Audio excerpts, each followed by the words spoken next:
राष्ट्रहिताचा बुलंद आवाज, राष्ट्रप्रथम न्यूज।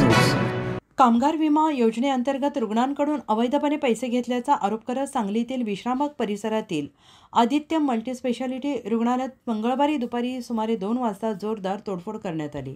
या घटनेत वंचित बहुजन आघाडीचे अंदाजे 25 ते 30 कार्यकर्ते सहभागी होते।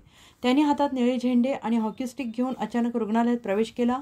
स्वागत कक्षापासून तोडफोड सुरू केली। संगणक, फर्निचर, काच आणि वैद्यकीय उपकरणांचे नुकसान करण्यात आले आणि विशेष म्हणजे कार्यकर्त्यांनी पहिल्या दुसऱ्या मजल्यावर धाव घेतली, जिथे रुग्ण उपचार घेत होते। कर्मचाऱ्यांनी तात्काळ काही विभाग बंद करून रुग्णांचे संरक्षण करण्याचा प्रयत्न केला। कार्यकर्त्यांनी असा आरोप केला की कामगार विमा योजनेत मोफत उपचार देणे बंधनकारक असताना रुग्णालयात रुग्णांकडून पैसे घेतले जात आहेत आणि हे अन्यायकारक आहे। आणि या घटनेची माहिती मिळताच विश्रामबाग पोलीस ठाण्याचे निरीक्षक सुधीर भालेराव यांचे पथक घटनास्थळी दाखल झाले आणि त्यांनी तातडीने 17 कार्यकर्त्यांना ताब्यात घेतलं।